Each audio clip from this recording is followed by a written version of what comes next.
Welcome, and thank you for joining our webinar, Incentivizing Action Along the Value Chain. My name is Devinder Valeri, and I'm the Director of Strategy, Risk, and Performance at CPA Canada, and I'm also the Executive Director of the Canadian chapter of the A4S CFO Leadership Network. A4S was established in 2004 by His Majesty King Charles III when he was Prince of Wales.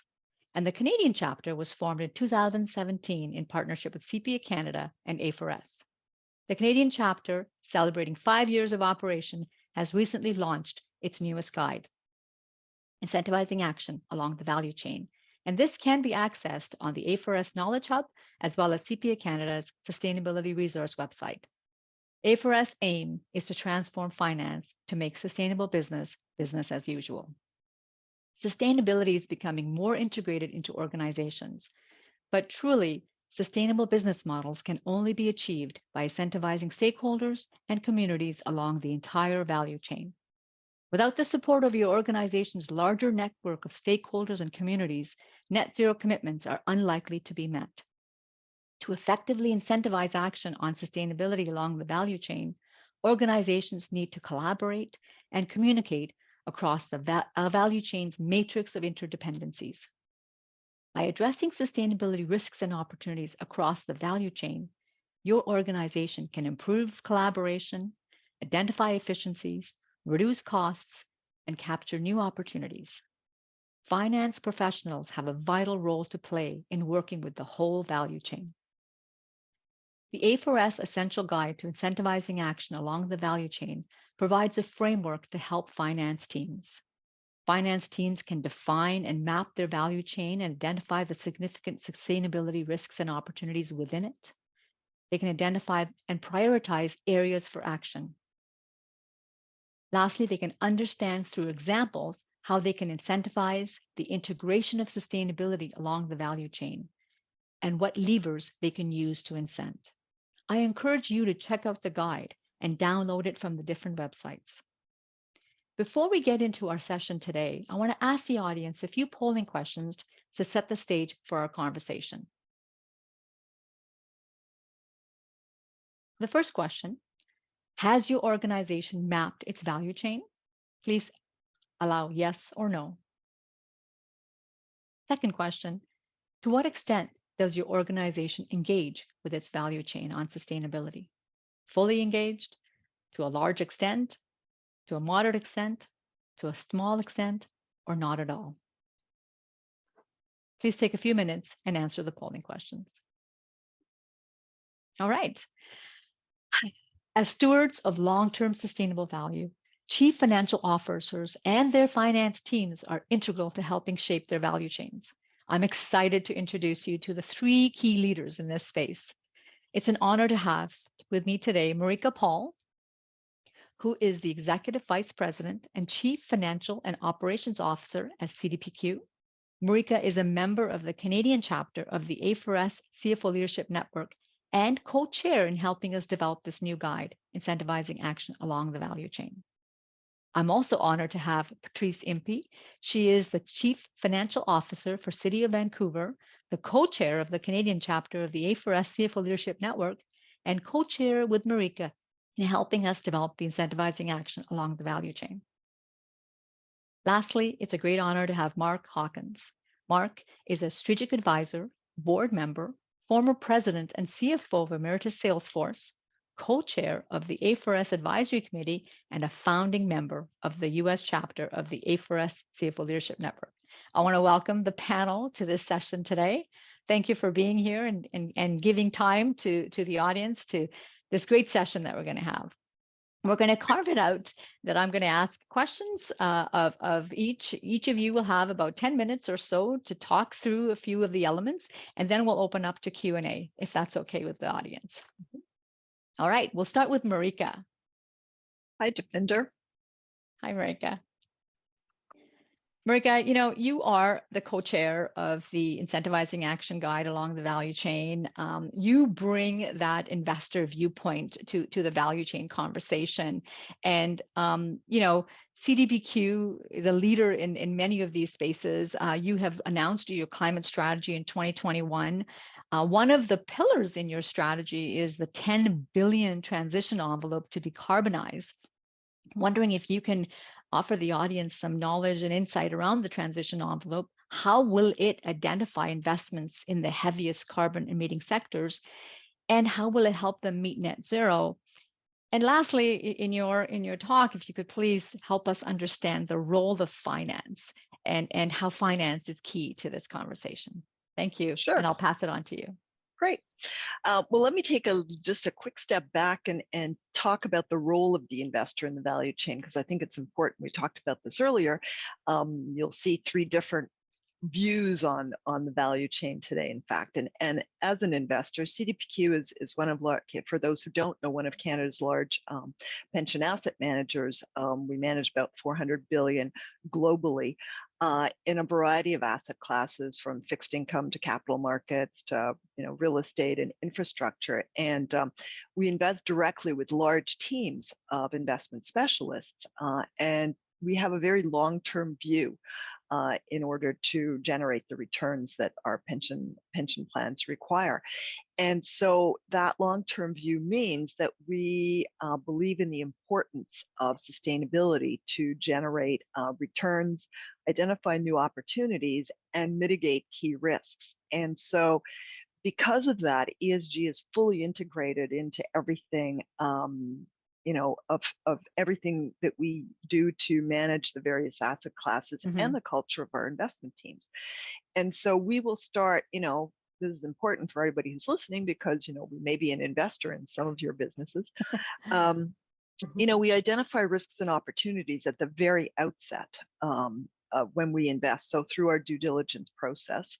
But we also monitor ongoing performance of our investments, and even when we exit a company. And so we've identified a few things to focus on, because you can't do everything. The ESG space and sustainability is very large, but we've identified a few things. So, we look at fair taxation. We look at, diversity and inclusion, proper governance in our businesses, and very importantly, climate resilience. And, I think most investors more and more are focusing on those areas. There are investors who are solely focused in that area. And one of the challenges that we see is that, data is not always available. Information is not clear, et cetera. And so that's why we recently participated, on the various initiatives. The SEC had exposure drafts, ISSB had the International Sustainability Standards Board is out there looking at how do we make all this more uniform. And so, in the long term, we believe the companies are going to have to demonstrate, sound ESG practices and disclosures, and those who do will actually perform better in the long term. And that is regardless of size. It's true for large companies, but it's also true for very small companies. And we certainly understand that from a small company perspective, that disclosure is, can be daunting at first. But I think one of my key messages is, start somewhere. Focus on what's most important, what's the biggest impact in your kind of value chain. And then, focus, set some early targets. And, the data may not always be perfect. I look at when we started in 2017, we set out our first investment targets, and to reduce the carbon intensity of our portfolio and to increase low carbon assets. And, the numbers evolve over time and they get better and better. So just start somewhere, and it's the progress that's more important. And what we've done, though, over the last year, in fact, is we look at performance analysis, and Devinder, you talked about, I think the A4S and the academy that's in place and so on. And as part of the people that participated in that academy, in fact, our performance analysis teams developed new tools to compare the returns of low carbon assets versus those that are, high carbon producers in our portfolio. And we're starting to see that, in fact, low intensity assets have produced better returns over the last few years. So once again, it's not just kind of, a green, it's nice to be green. There's actually real meat behind all of this. So, we also look at things like transition risks.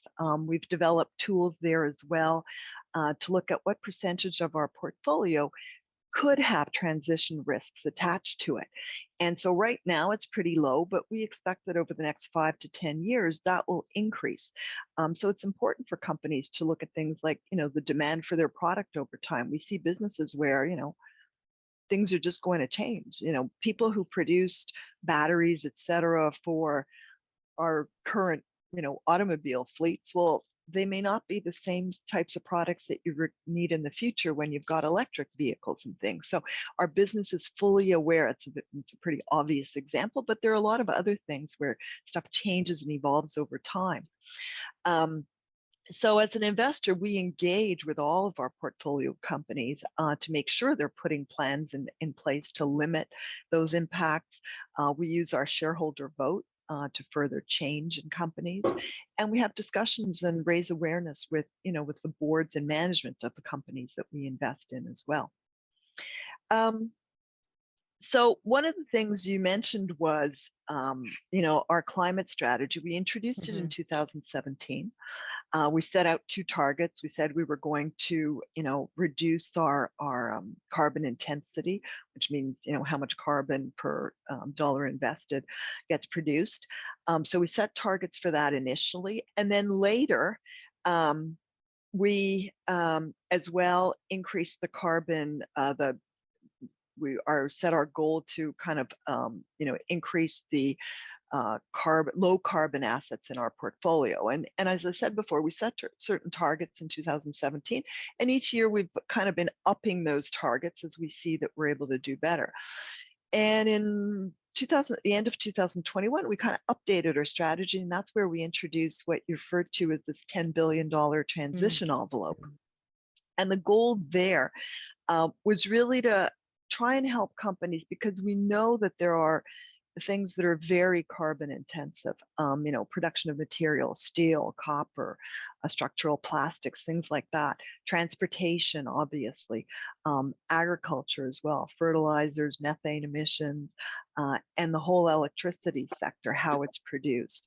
We're lucky in Quebec, ours is all, water hydro based, but that's not the case in the majority of places around the world. And so the objective of this envelope is to help companies and producers to reduce greenhouse gas emissions in the real economy by selecting, targeting sectors that are essential to the transition. And so we set specific criteria to be part of this $10 billion envelope. First of all, they had to be new investments for CDPQ, and they had to be businesses that had a robust decarbonization plan aligned with the Paris Agreement.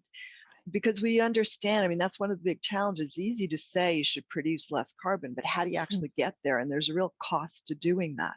And that's often a disincentive. So that was the goal behind putting that in place. And, we're looking at all of these things. We use different tools to help businesses achieve that. We factor climate change, as I said, into every investment decision. So we created and developed with some of our peers something called climanomics, which allows us to assess, for example, what are the potential impacts of climate change in businesses, particularly physical impacts. So, chances of fires and floods and so on, and what's the impact on the business, and how do you mitigate for that? So we're doing a lot in that aspect as well. So, big focus on getting better information, on setting targets. And for us, a big part of doing that, to make that stick throughout the organization, we tied variable compensation to achieving those targets as well. And that was a big motivator. It was tough at the beginning because people go, oh, how am I going to make, stuff happen? But people are creative, and they work toward it. We created climate, particularly because it was related to climate change. We created targets, budgets, risk budgets. So as an investment, you could invest in a higher carbon intensive asset, but you had a target to meet. So you better offset it with some other asset that was much more, much less carbon intensive. And so that allowed us, people had to make trade-offs. Just as they had risk budgets, our investment teams now had, climate carbon budgets. And the finance team was involved, is obviously involved in that in different ways, because that's one of the things you asked me to comment Mhm. on. Our finance team probably has a different role than, when Patrice talks about, what her finance team does. It's got a slightly different role because we have a whole sustainability team. And so they will focus on, our pre and our post investment monitoring and so on. But our finance team has been involved in initiatives such as putting in place the green bond platform so that we as can also issue green bonds. So we're on the other side. We're not investors, we're investees. People are investing in our green bonds, and there's a lot of demand for that, but you need to have a proper platform and governance and so on around that. So the finance team certainly worked on that. We manage all the governance of ESG reporting, make sure that the right numbers are being done. We have an audit, an assurance mandate done on those as well that gets reported on. There's reporting that gets done to the board on a regular basis and so on. And we participate with, peers in working groups on ESG reporting and on things like responding to exposure drafts and being involved in A4S and so on, and just kind of spreading the news around the importance of sustainability. So that's the role of our finance team. Excellent. Thank you for that. That was a lot there, and the audience, I'm hoping we're going to have questions later on, but if you have questions for Marika, I would say start adding them to the chat, and we'll make sure that those are addressed later. And thank you, Marika, for giving us that lens on the investment side. And if we kind of shift gears a little bit and maybe go to the real economy, and Patrice, you co-chaired the guide along with Marika, the incentivizing action along the value chain. And we talk about real economy in that guide, but also putting a bit of a focus on social. It's a key piece of the value chain. And I'm wondering if you can offer the audience some insights with respect to the City of Vancouver's initiative and the identification of the risks and opportunities in its value chain. I know you used some levers like the contractual lever to incentivize action in the supply chain. And it'd be wonderful to hear some of that and the whole social procurement. And again, similar to Marika, please, give us a lens of what the finance role was and how did they participate in this. So over to you, Patrice. Great. Thank you, Devinder. And it's great to be here. I want to just extend my thanks to Devinder, EVRS, and CPA Canada. I've been with them for the last 5 years, and they've been just so terrific in supporting us on our sustainability journey, and more specifically on this guide, Devinder. So thank you so much. So maybe I'll put a bit of framing around your questions, sort of how we got to the social procurement. And cities are unique. In some ways, they're very much like corporations, and in other ways, they aren't. And one of the ways is really in the role that they can play in incentivizing action. Most people live in cities. So, cities are where things happen. It's where you make those decisions on how you're going to get to work in a car or on transit, or what you're going to do with your garbage, how you interact with nature, how you want to build your communities. So it very much plays a role in sort of people's lives. And so that is a big opportunity that we have. And it really is built kind of thinking into really what cities are about. They are about sustainability. So the City of Vancouver, our mission is to build a great city of communities that cares about our environment, our people, and our opportunities to live, work, and prosper. So that sort of sets the stage for us. Now, when you talk about municipalities and incentives, there's really 3 ways that municipalities make change happen, and we call it the municipal toolkit. So think of a triangle with sort of 3 points: invest, regulate, and advocate. So an example sort of on invest, we have a climate emergency action plan, which is our plan to reduce our greenhouse gases to get to net zero before 2050. So one of our investments is we're investing in an EV charging infrastructure. So that's taxpayer dollars going directly to incentivize change to move to electric vehicles.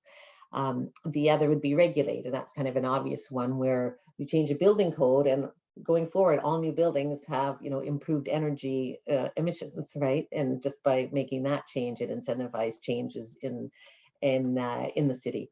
And then the third one is advocate, and that's where people live in cities, they want things done. They aren't always the city's responsibility, but we take that responsibility to advocate with others. An example there is our Vancouver Economic Commission, and it works with local businesses in Vancouver, and they do a lot to support businesses, educate them.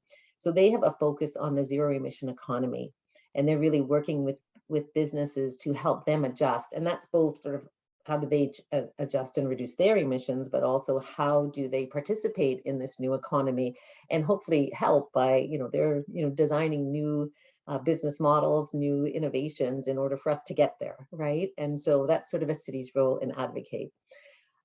So that's a little bit of the framework with cities. So I want to though spend my time really focusing on the social procurement framework that we built, but kind of gives you sort of that background.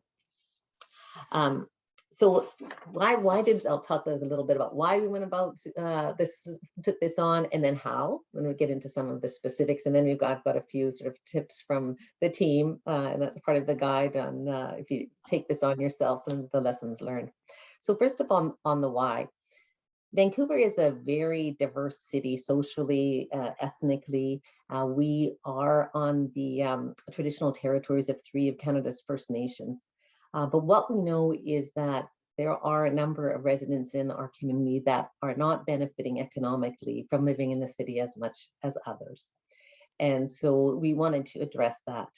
As a large city that spends hundreds of millions of dollars a year in procurement, there was a big opportunity for us to use our procurement to drive social impact and to drive that changes in those opportunities for those parts of the community.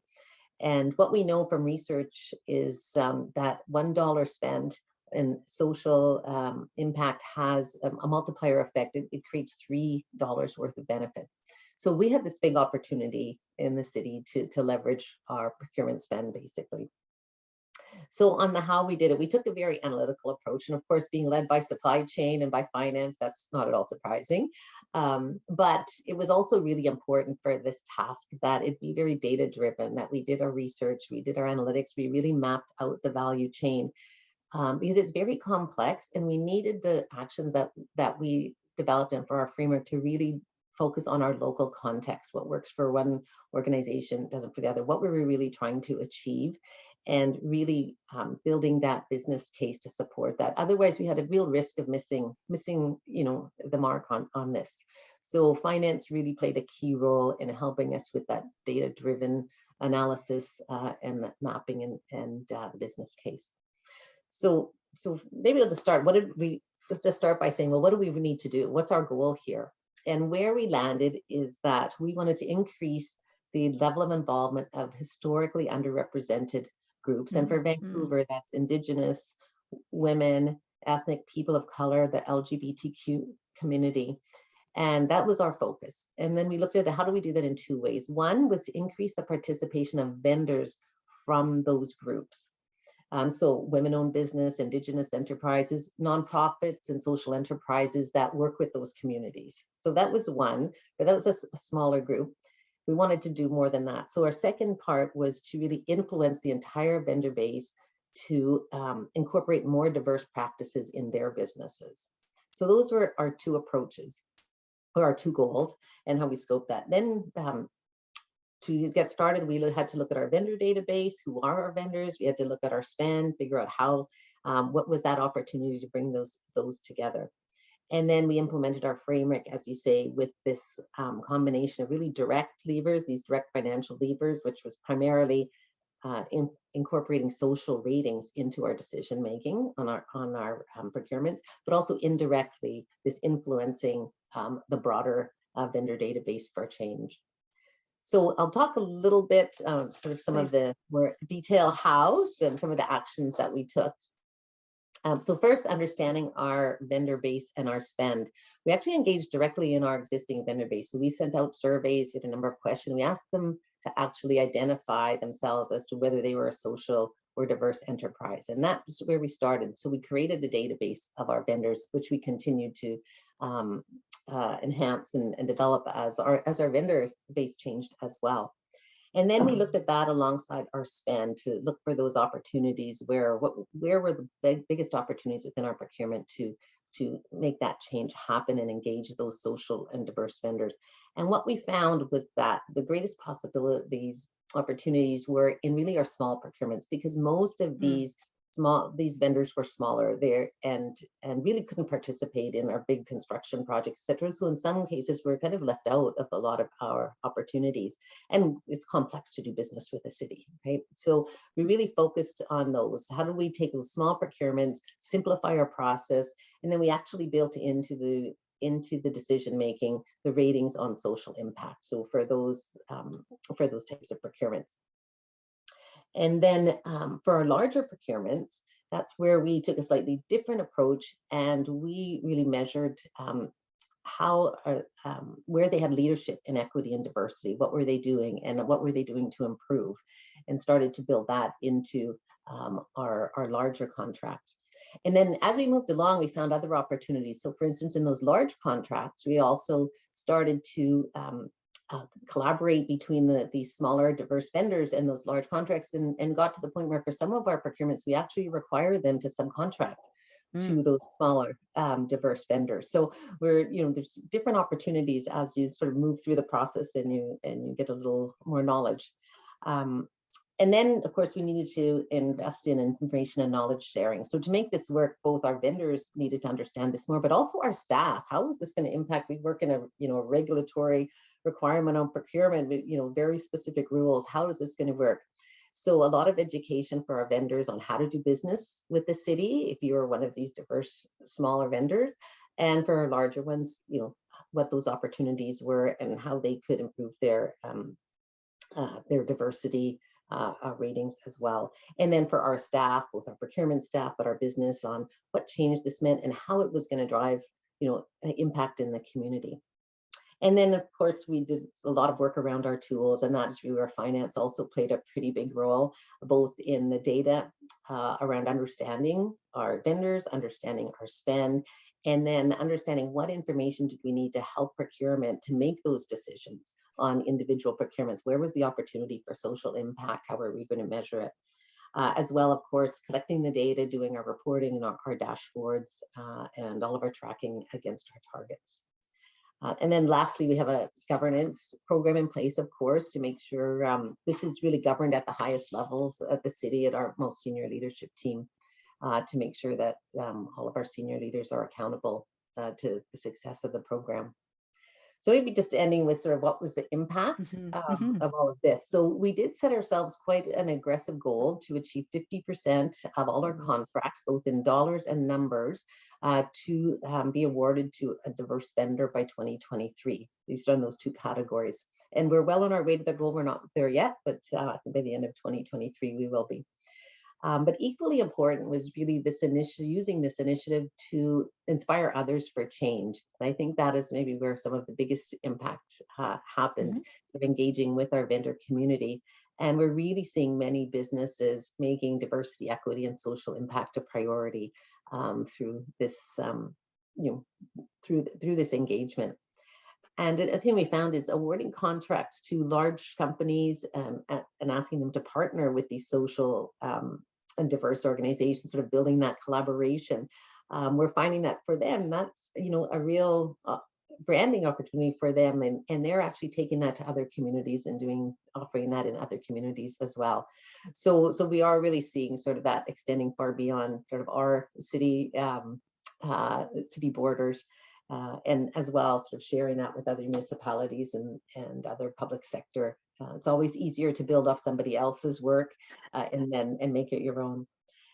So just to close, the 5 areas that our team sort of gave as tips in taking on a social procurement framework. One is do not wait for perfect. Just to make a start, learn what where you are today, and you don't need all the answers. Just start asking the questions. And the second one is focus on specific areas. It is big and complex. So can you pick like really a small number of targeted groups that you want to work with or work towards? Align with your strategies. So again, for the city, this is very much aligned with our strategy, which makes it much easier to implement and to drive change. And so how does that link with your corporate strategies? And then that will help you drive to those targets. And the last one is set a goal and targets. So the tip is, set a lofty goal, but set realistic targets, and then adjust those targets when you learn more. Don't be afraid. And last, measure what you can. In some ways, some of these measures are easier to measure. The percent of contracts that go to the vendors. The social impact is harder, and that's more over time. Just starting on this work, you'll be surprised at how much really is happening and already. And so, so those are our 5 tips. And, excellent. Thank you so much, Patrice. I mean, there's a lot there, and I'm seeing a bit of a theme here. I know you talk about don't wait for perfect, and I know sometimes our finance folks, we kind of get into that zone pretty quickly. But yeah, so thank you for that. Let's shift gears a little bit again, and now getting into a little bit on the business side again. Mark, you welcome, first of all, Mark. You data, right? And high quality data is a key driver, and businesses are definitely going after that knowledge of how to collect some of this information that they need to disclose. So as they're monitoring performance and as they're looking for their results, business results, technology and tools are becoming much more critical. And I'm wondering if you can offer some insights, especially your time with Salesforce. How is data and the insights from data being used to identify sustainability related opportunities and the risks within the value chains? And also again the finance, giving us a bit of a lens on how finance played a role. That'd be great. Passing it on to you. Thank you so much, Devinder, and just what an honor to be here with this distinguished panel. And I want to thank all of you who are attending today on a really critical topic. I'm going to go right into technology and data. In technology and data, why it's important to SMB companies, mid-market companies, enterprise companies, civil society, and across the board. And so this is relevant across the board, and I'm going to address that. And I can speak to that as somebody that's been a Dow 30 president and CFO. As well as somebody who's on the board overseeing companies that are at the beginning of their life cycle, pre-public, the entire gamut. So this is a very relevant topic for all of us, number one. Number two, I just want to set the table a little bit before we dive into the data and tech. I was always struck by the notion that a lot of times we overestimate what we can do in a year, but we way underestimate what we can do in a decade. And I think this is a decade endeavor where we need to do as much as we can this year, this quarter, this month, but we also need to see the cumulative effect of all of us and how we can really make a positive difference in this critical area of sustainability. I'm always struck by, there's this feeling that, I can't do everything. No one can do everything, but everybody can do something. And I think that's a chance. I would really build on my colleagues' commentaries, pick a point, several points, and begin to get the flywheel progress going, because business can be the greatest platform for positive change. And you have a huge opportunity here to make your mark and to help meet the moment of a very, very critical topic, in the world at large. So I just wanted to kind of start out with that, and then one little metaphor, and I'm going to go into the tech and the data. I was struck by the parallel between trying to deal with sustainability and climate change, for example, and cybersecurity. Yep. You're going to say, wait a minute, Mark, these are completely different ideas, but think about it. Yeah. Cybersecurity, there's very few people now on planet Earth that wouldn't say that's really important and growing in importance. And at the same time, in the right session, maybe over a cup of coffee privately, they'd say, I'm not quite sure what to do. I'm washed over by what to do. Well, they've been finding their way. I can tell you because I'm on 2 cybersecurity boards. What's happening is the classic case of complexity. You chunkify, break down complex problems, and all of a sudden you see you can do 8 things that will demonstrably improve your cybersecurity situation. And you can do them quickly. And then you can go take the next date and the next date, and all of a sudden you're changing the world. So I think there's a parallel there with climate change, sustainability, and these matters. And I would just throw that out to you for consideration, is break it down and figure out what you can do now. And there's a lot of great examples here today, but it can happen, and it can happen a lot quicker than I think we think if we really get after it. Last point, and I am getting to tech and data, and you'll see where I'm going, is I was struck by the saying a long time ago. A mentor said, Mark, here's the deal. Here's why finance is important. You ever see people make emotional decisions that are not integrated? They're not optimized, and yet there's so much at stake. Employment, jobs, pension funds, so much and so forth.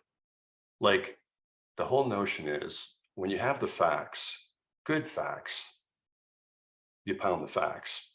When you don't, you pound the table. And when you're pounding the table, it's emotional, it's not optimized, it's not integrated.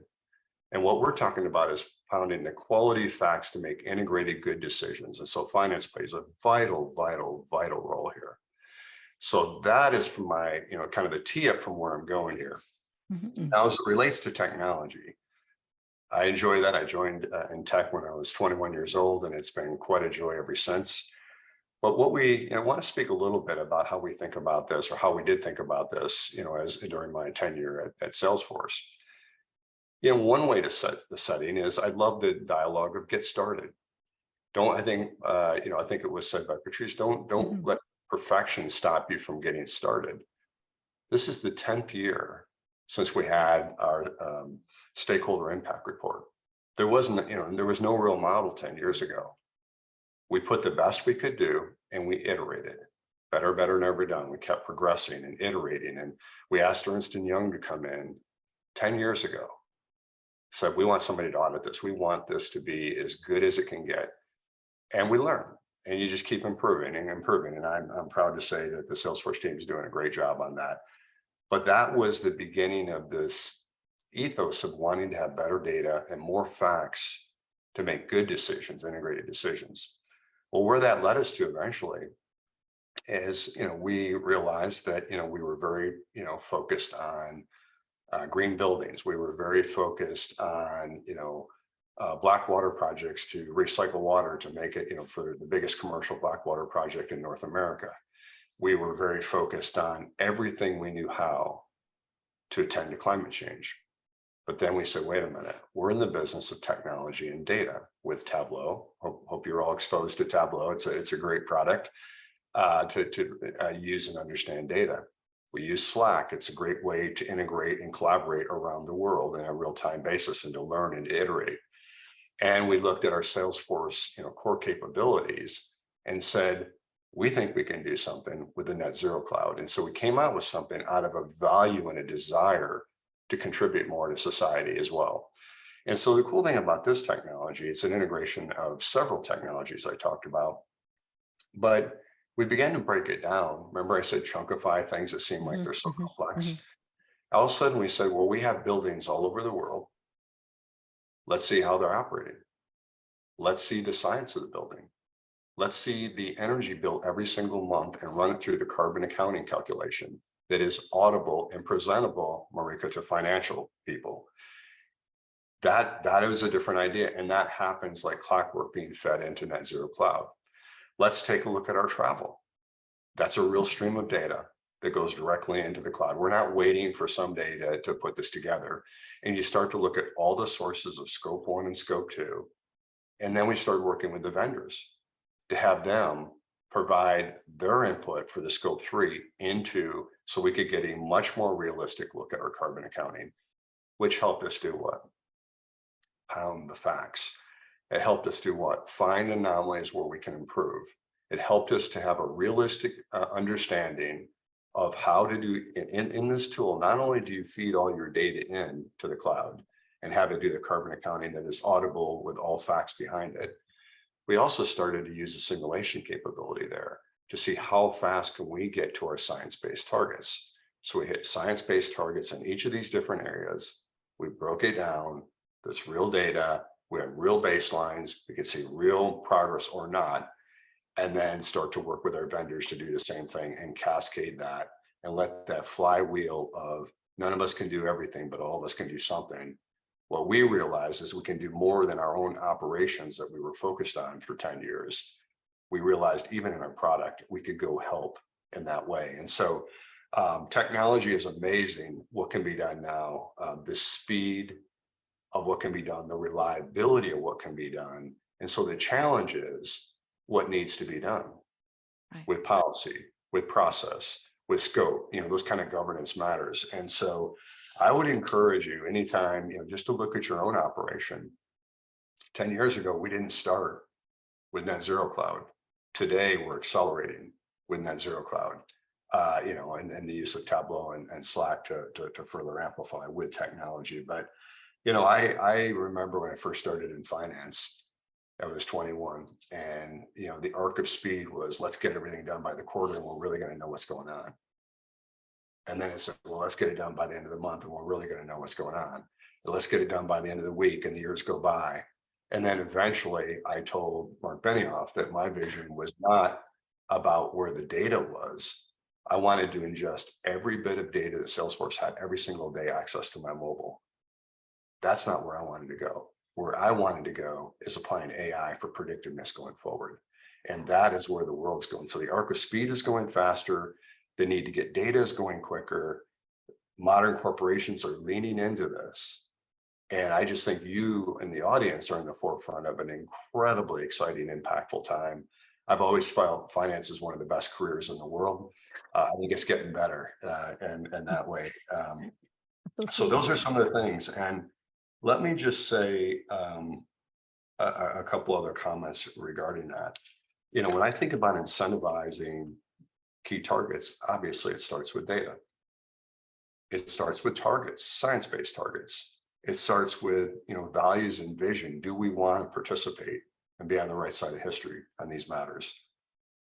Our employees want us to, our customers want us to, we have investors, huge investors on the phone here, or on the Zoom here, that have expectations. They don't want surprise risks with impaired assets. They want to understand. We have our community, obviously is counting on us to be responsible in that way. So big vision, big values, use targets, science-based, use compensation. I heard that, our colleagues talk about that, use contracts. Patrice just wrote the book on this. Use capital allocation to make progress. Use banking and finance to make progress.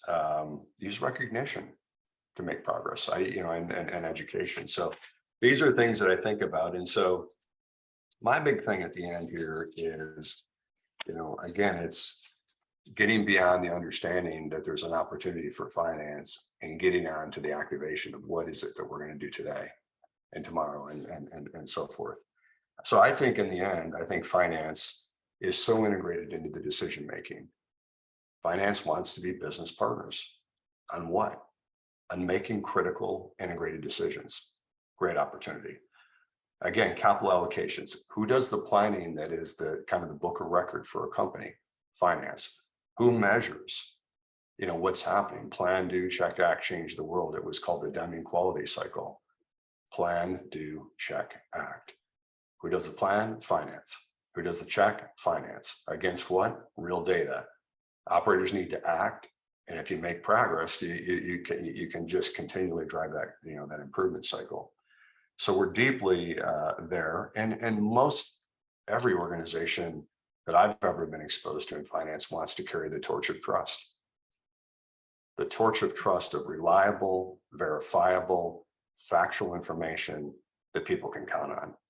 And that's they don't go to here or there, they go to finance typically. And we play such a vital role in that way. So I think in the end of the day, we just have a great chance to improve the decision-making.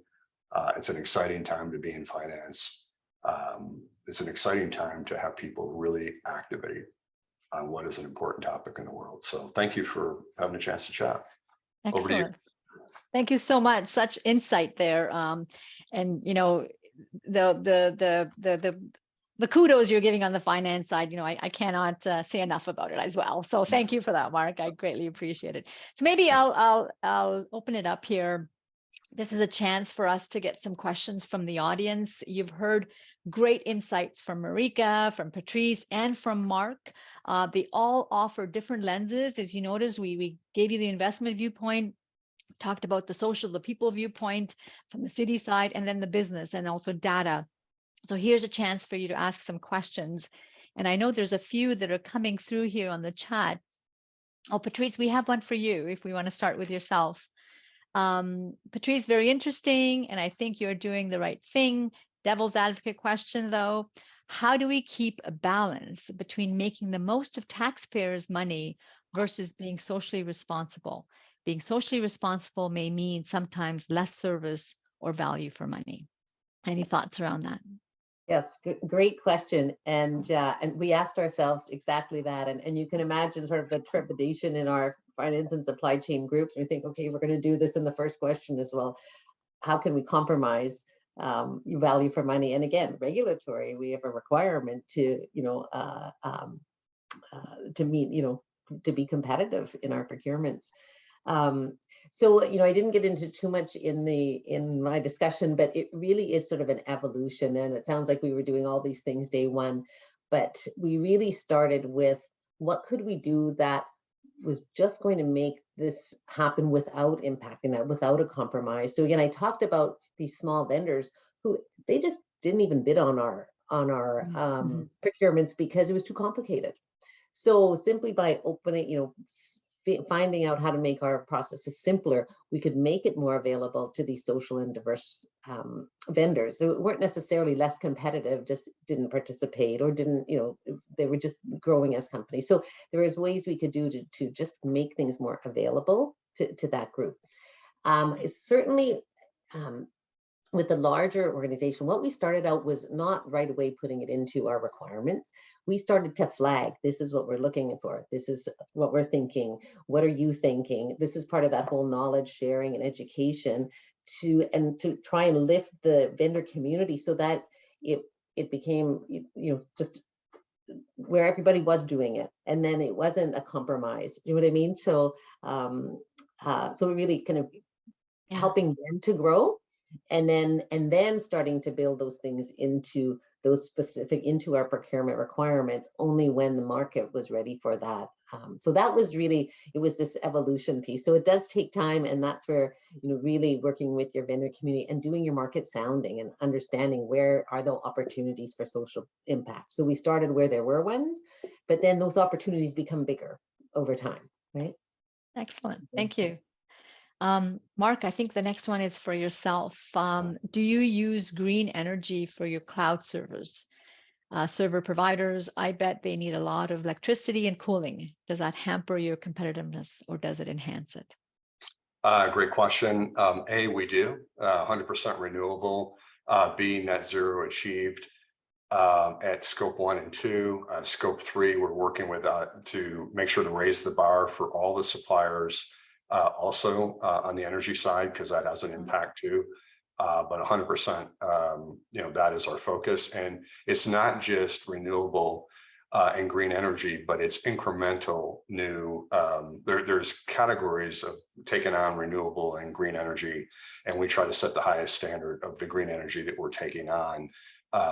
So there's a whole algorithm there if you've gone down with the people who are, very science-based on this. So absolutely. And but the bar keeps raising. For us, when you think about it, it's not just net zero. That's got to be part of the pillars, but we have to also focus on carbon removal as a pillar of our long-term strategy. So emission reduction is the first thing that we all need to do, and then carbon renewal, will happen over time as well. And that's where we sponsor like the Trillion Trees Initiative, for example. But yes, we do. Excellent. Thank you for that, Mark. There is a question here around, they're saying that the cases or the examples were very insightful, but how do we change the mindset of our suppliers and vendors who see their bottom line above all, especially coming from a challenging and underdeveloped economies. Any thoughts? Anybody want to take that from the panel?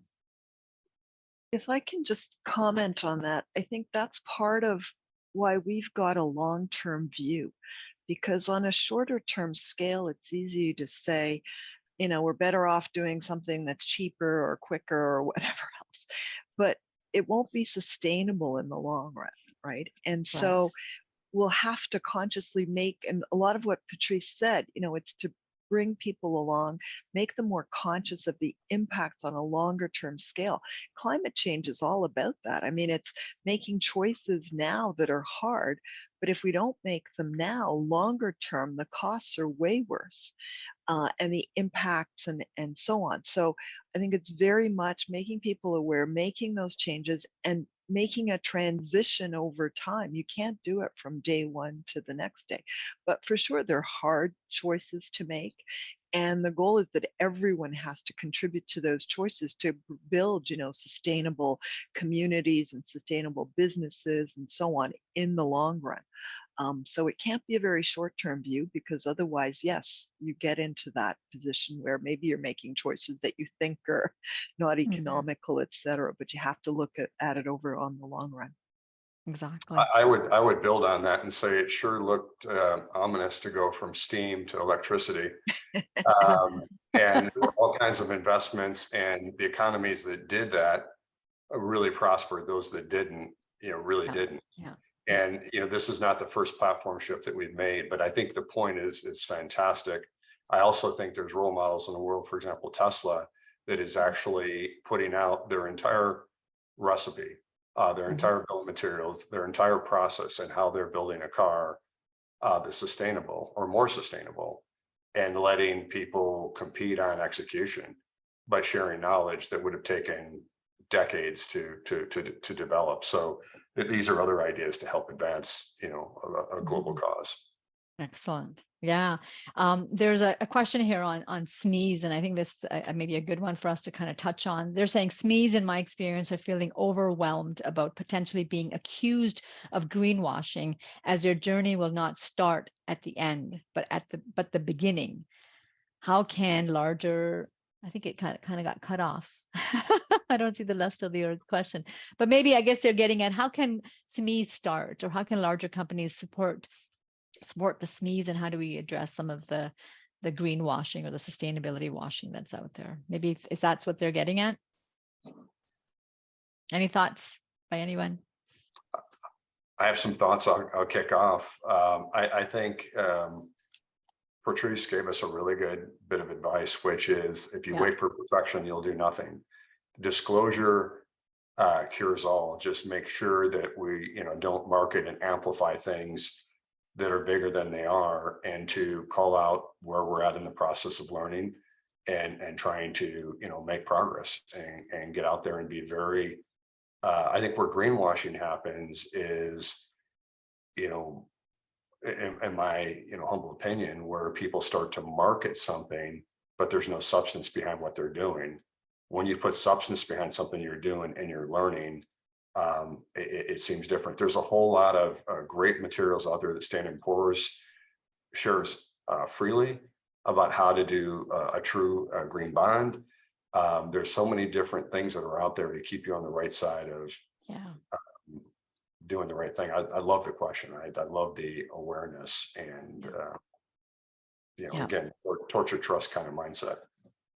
Yeah, and that gets at that whole piece of trust that you talked about, and getting that whole certification in there as well. There's a question about certification of associations, CPAs, CMAs, CFAs, risk managers, etc.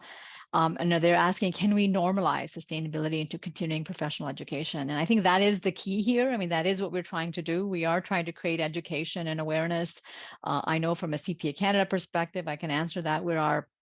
Our CompC map has been updated to reflect the new skills and requirements of CPAs. We have many courses. We have, I would say, certifications, credentials that we're adding to the roster. A4S has a slew of resources.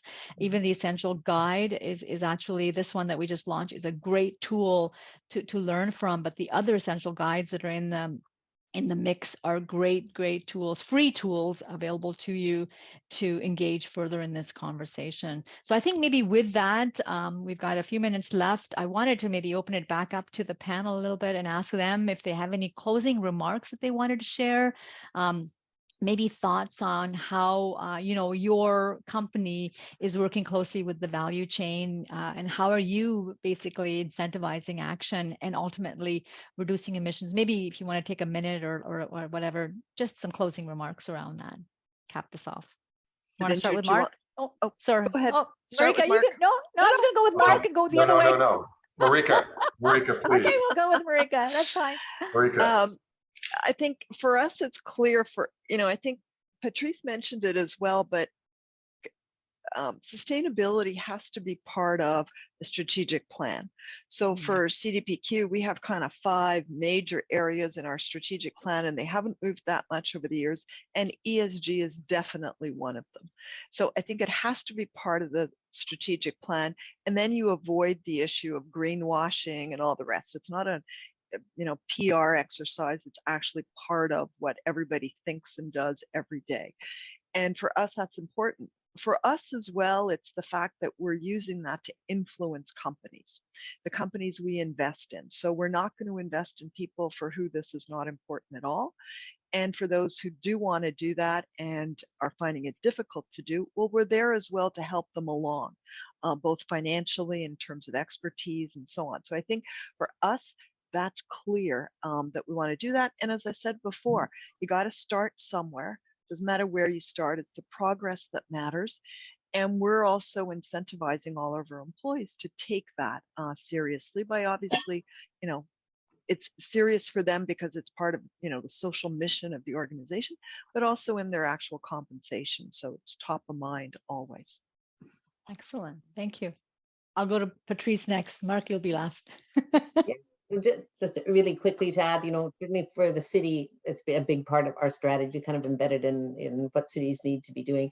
I think where we've matured is in developing the plans towards that and really making them sort of data-driven and very clearly focused. So like our climate emergency action plan, if it's about reducing greenhouse gases, are each of those actions, how are they making an impact? Because it's easy to do lots and have many ideas, and there's lots of things, options to choose from, but really finding those and prioritizing. That is the hardest part, is prioritizing sort of our limited resources on where the biggest impact is going to be. So I think spending that time and then sort of aligning our financial resources to those plans, but making sure those plans are data-driven and really prioritized. It's not easy.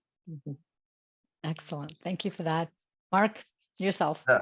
Okay, so let me just come back and I agree with our panelists, and just great points for all of us to take away. And I've been taking a ton of notes as well. I think at the end, the only thing I would say to you is to elevate and say again, why are people paying so much attention to this topic? And I think the narrative is so important to keep clear in our minds that we're talking about modern sustainable economies, modern and sustainable companies and organizations. Number one, being current and modern and going to the future, competitiveness. Yeah. Number two, in a very simple way, we're talking about more food security than not.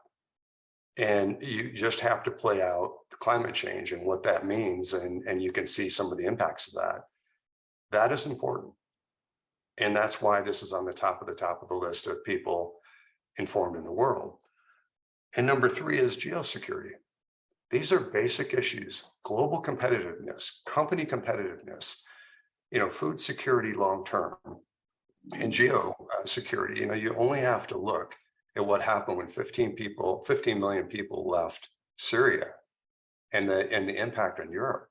Just the incredible geo impact on that. And the whole notion of climate change is important because that certainly involves a lot more than 15 million people moving around. So I think it's something that when people wrap their mind around it and get organized around it over a long period of time, I think we can have a very positive impact. So I just want to make sure we stand back. This is competitiveness, which brings out the best in people, and then things that are bread and butter issues for the security of families over the long term, and just geopolitical, some more degree of stability versus instability. So that is why I think it's amazing for all of us to do what we can. None of us can do it all, but all of us can do something. There you go. Excellent. Excellent. Thank you. Great wise words from all three of you. Thank you so much. I know we're at the end of our webinar. I do want to leave with you. Marika said, start somewhere. Patrice said, do not wait for perfection, which I think is key words. And then Mark had said, everybody can do something and chunkify it. Don't be lost in the complexity, break it into chunks. I think that's great advice. Thank you so much, everybody. Thank you for joining, and have yourself a great remainder of your day.